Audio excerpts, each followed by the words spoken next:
All right, good afternoon. My name is Fred Bowen, and I am the author of 23 kids' sports books for kids ages 7 to 12, and I also write a weekly kids' sports column for the Kids Post page of the Washington Post, which is a charter sponsor of the National Book Festival. And before I introduce our next speaker, first we should have a word of thanks for the co-chairman of the festival, David Rubenstein, and the other generous sponsors who made this event possible. If you'd like to add your financial support to the National Book Festival, a way to do it is in the program at the back, and it would certainly be a great way to support things. By the way, after our next author's presentation, there will be questions and answers, and if you would please step up to the two mics that you see there. So it is now my great pleasure to introduce Suzanne Slade.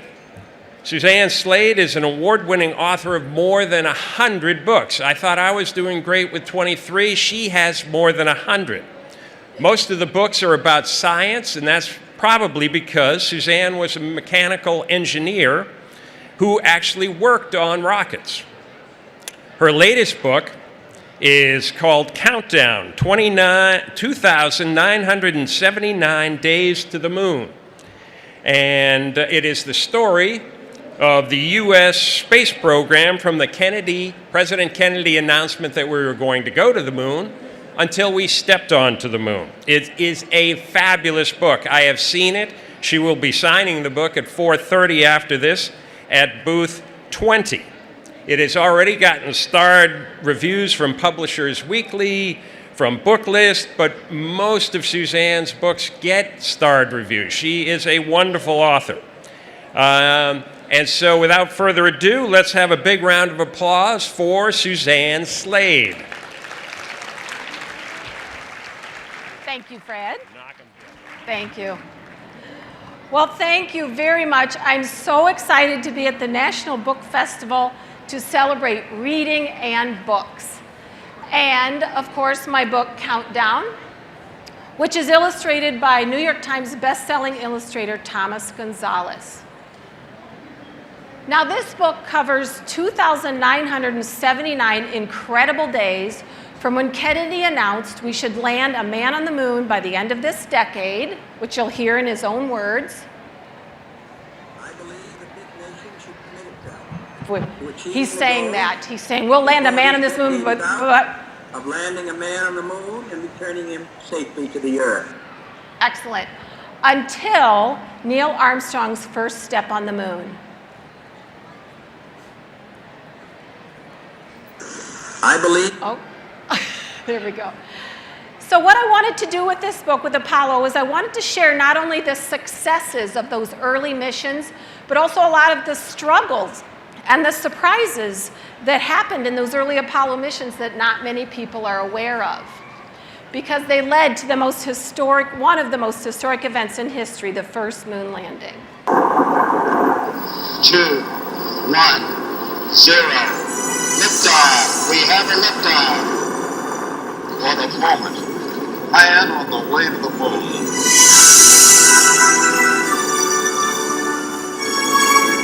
It seemed that the whole world stopped as man set out on the adventure to escape from his own planet and to set foot on a distant one.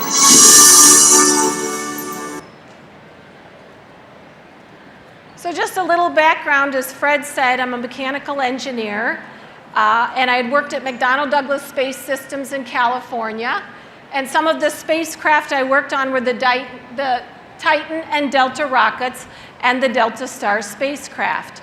So I do have a big personal interest in space travel. So I thought it would be fun today to do something a little interactive, that I could give you an Apollo quiz, which will help you test your knowledge of these early Apollo missions that led to the big landing, and also you can learn something new. So are you ready for the quiz? All right. Question 1.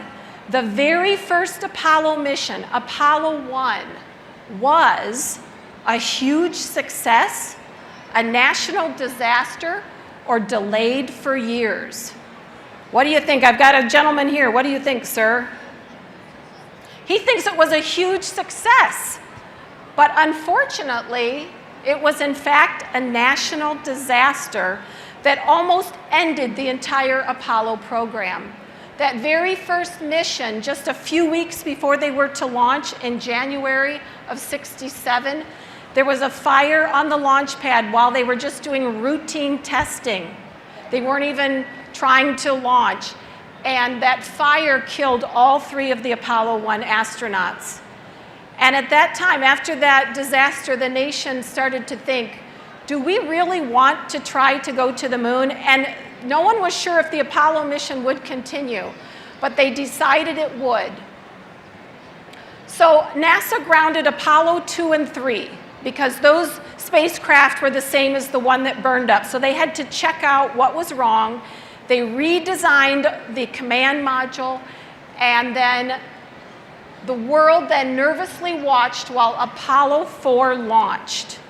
So another question, what do you think? Did it launch with no crew, 3 astronauts, or a chimpanzee? And while you think about your answer, you can watch the launch. Ignition sequence starts. 5, 4, we have ignition. All engines are running. We have liftoff. We have liftoff at 7 a.m. Eastern Standard Time. All right. I have a gentleman right here that would like to give me an answer. What do you think? He thinks C, a chimpanzee. That's a very good guess. But, okay, now how do I go back? No crew. It was actually no crew. So what they did, just to be safe, on the next 3 missions, Ignition sequence. 4, 5, and 6, they all went unmanned. They could test the spacecraft. They could test their flight plans. Apollo, they wanted to make sure there was not another accident like they had on that first mission. So question 3, then on Apollo 7 was the first manned mission.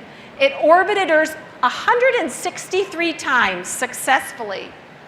But this crew staged a mutiny when they refused to eat dried spinach, wear helmets to land, or go to bed at 11. What do we think? They were, we have a guess. Yes, dear? She thinks B, wear helmets. We've got a very smart young girl here. In fact, they did refuse to wear the helmets, and they were not worried about having helmet hair when they landed and the press was there. That was not the concern. They all had developed bad colds while they were in flight. And when you're up in space where there's very little gravity, your sinuses can't drain, and it was a matter of safety.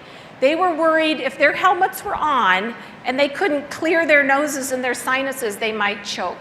But Mission Control was not happy about this at all. There were some harsh words exchanged, which I read in the transcript, and then none of those astronauts ever flew another Apollo mission because of their mutiny. Okay, question 4. Apollo 8 was the first crew to orbit the moon. And during one telecast, Jim Lovell, you probably remember him maybe from Apollo 13, which is later, Jim Lovell demonstrated how astronauts exercise, make chocolate pudding, or navigate in space. Yes, sir? He thinks how they exercise, which they do exercise in space, but in fact, Jim made up a bag of chocolate pudding. And he telecast this. This was halfway on their way to the moon. You'll be able to see this footage. It's a little old, so it's grainy, but you'll see him with his chocolate pudding float by. Jim is making his journey and making up a bag of chocolate pudding. Pudding come floating by. Another cool thing about this mission was this crew was the first to see an Earthrise, which is the Earth rising above the surface of the moon. And they got that beautiful picture to share with us Earthlings. So question 5. Now we're up to Apollo 9. And they had a lunar module which they named spider, which if you look at it, it kind of does a little bit like a spider. But it flew like a dream. But the crew did have problems with, do you think, low batteries, motion sickness, or losing things in their ship? Yes, dear. She thinks they had problems with batteries. In fact, it was the other two items. They had trouble with motion sickness and losing things in their ship. One of the astronauts, Rusty Schweikert, became very ill, and they weren't even sure if he was going to be able to do his spacewalk, but he was able to do it. And also, the crew kept losing toothbrushes, food bags. So they learned two things. They need to Velcro their items in place so they don't float around the cabin and get lost. And they learned that vomit droplets are hard to catch because once things are free, you know, it was a smelly, messy ordeal from what I read. Okay, question 6. We're up to Apollo 10. This is the mission before America's going to attempt to land. So they had the crucial job, they had to scout the landing location where Apollo 11 would attempt to land. So when they were done with their work to relax, they liked to listen to this song. Do you think it was Fly Me to the Moon, Space Cowboy, or Moon Dance? Yes, dear. She thinks Fly Me to the Moon, and she is right. Oh, and look at the ancient technology. Anybody remember the cassette player for... It was some ancient technology they had on board.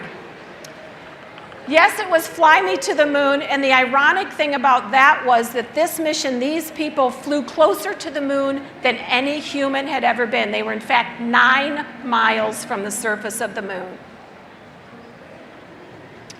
Okay, finally, Apollo 11, Neil Armstrong has landed. So how many people do you think watched Neil Armstrong take that first historic step on the moon on live TV? Yes, sir. He said a lot. Our choices are 2 million, 100 million, or 600 million.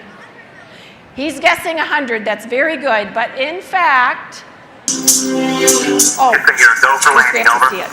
Roger, understand. Go for landing. 30 feet, 2.5 down. We're drifting to the right, low. 30 seconds. Oh, jeez. Tranquility Base here. The Eagle has landed. We're home. Man on the moon. Boy. We're going to be busy for a minute. There he is. There's a foot coming down the step. At the foot of the ladder. Armstrong is on the moon. Neil Armstrong, 38-year-old American, standing on the surface of the moon on this July 20th, 1969. That's one small step for man, one giant leap for mankind. Quite a historic day. And guess what? People around the world stopped whatever they were doing to see that first man on the moon. We have people, thousands of people in New York Central Park gathered to watch it on a large screen. Up in the top corner, you see a business in Italy where people just stopped work and gathered around a TV.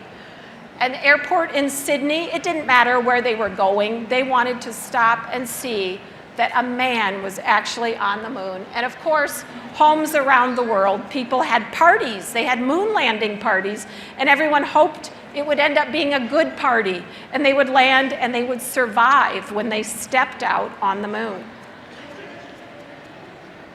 Okay, this is our last question. So once the Apollo 11 astronauts returned home, they were quarantined to protect the world from moon germs because doctors didn't know if there were viruses or germs on the moon that could bring home an infection that would wipe out our entire planet. So here you see the crew is being greeted by President Nixon from behind glass. So how long do you think they quarantined the astronauts? 24 hours, 7 days, or 21 days? Yes. She said 7 days. That's a great guess, but they were a little nervous. They wanted to be sure. So in fact, they quarantined them for 21 days. And then after that, They celebrated. Everyone celebrated. What was it we were really celebrating? 3 men who had done what no man before had done? A technological feat was believed beyond the realm of possibility? The fulfillment of an age-old dream? Were we celebrating simply because it had been a long time since we'd had anything to celebrate? Or was this something that touched an irrational, unthinking instinct in us all? So the celebration included parades in major cities like New York and Chicago. There you also see the astronauts and their wives being invited to state dinners. The entire world joined together and could celebrate together because of this incredible feat that most people, quite frankly, didn't think was possible.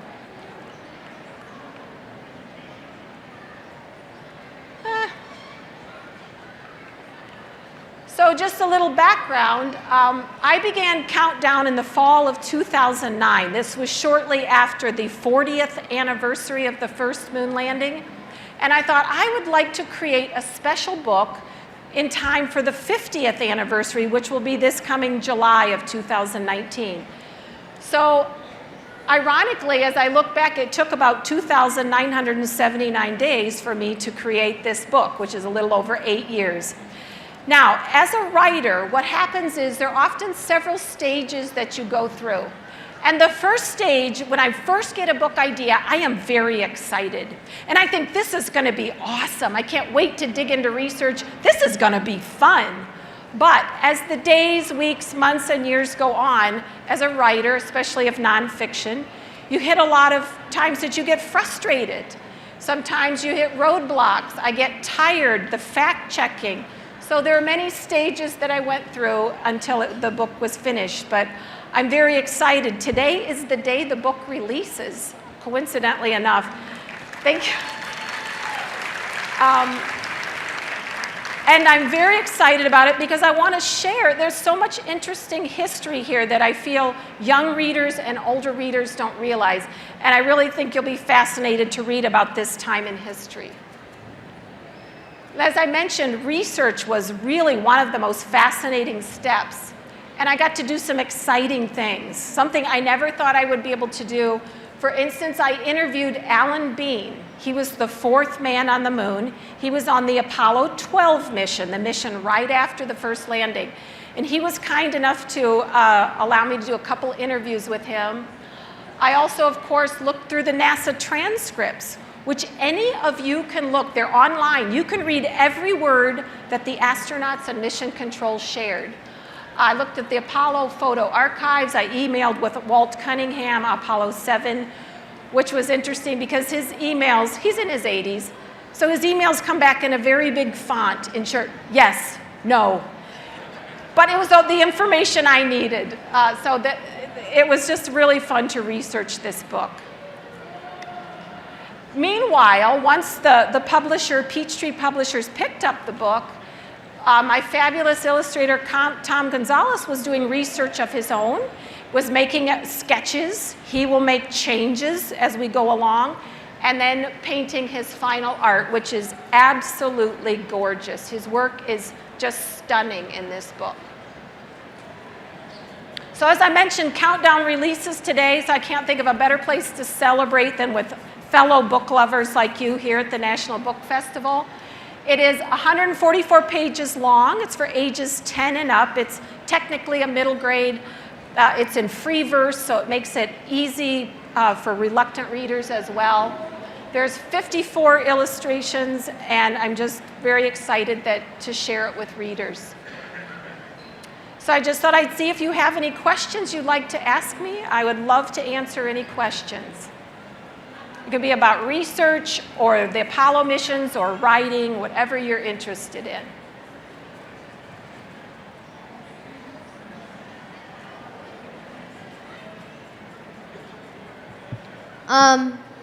I have one question. Who was filming? Because if it was the first step, I just wonder who was filming into the rocket. You are who's filming him taking the first step on the moon, right? Sharp, very good question. So NASA had thought ahead, right? And they knew everyone would want to see this. So they had put a special camera on the outside of the lunar module. And the lunar module is the spacecraft that lands on the moon. So once they landed, they could pop the camera out. Now, as you saw the footage, it was kind of grainy. It wasn't high quality. But that's how they were able to have that camera film him as Armstrong went out and took his first step. Great question. Would you ever like to go to the moon? Someone help me with that question? I think she asked if you want to go to the moon. If I want to go to the moon. You know, I really like looking at all the pictures of the moon, but I don't think I'm quite brave enough to want to go. Because every time an astronaut went, and actually 12 people landed on the moon, but you never know if you were going to make it. So maybe I'm not that brave, but I'd like to read about it. Thank you.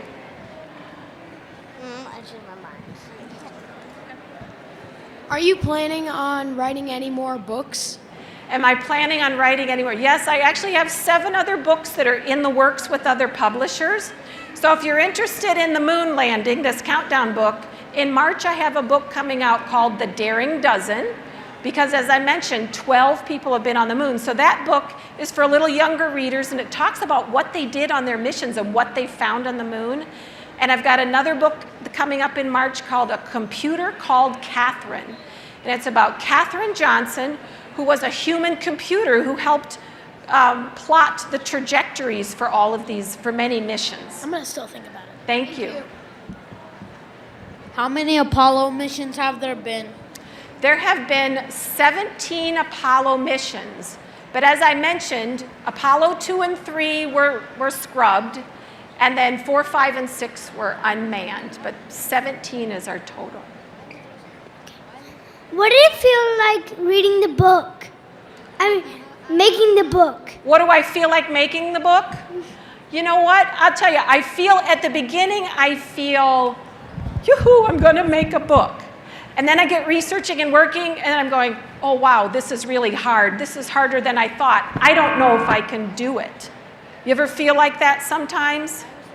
But then I keep working, and I keep working, and then I get feelings of being tired and excited about research. So lots of feelings go into making a book. Thank you. When you were younger, was science your favorite subject? Yes, in fact, science and math were my favorite subjects. And can I tell you a secret you won't tell my publisher? Mm-hmm. Okay, writing was my least favorite subject in school. It was, but I was a huge reader. I joined my summer reading club at my library every summer, and I read lots and lots of books. And reading helps you become a better writer. So I think it was key that I kept reading. How did you guys know how much food that you needed on the trip? You mean the trip to the moon? Great question. Well, they had nutritionists, and those are people who study about food, who work to package all the meals for the astronauts. And they were all packaged, each astronaut had a color, I believe, of the bags that would have their food. And they knew at this meal, this is exactly what I'm eating. So they planned out the calories and how much nutrition they would need. And they would add water to the food before they ate it. Great question. If you could go to the moon, what would you bring with you? Gosh, I don't know, but you know what? You remind me of something that Alan Bean, remember I said I interviewed the 4th man on the moon? And he said he had one regret about his mission, and that was he wished he had taken a football to the moon because he wanted to throw the longest pass in the universe. Because on the moon, there's 1/6 of the gravity that we have on Earth, and there's no air. So if you could throw a football, it would have gone for forever. So, thank you.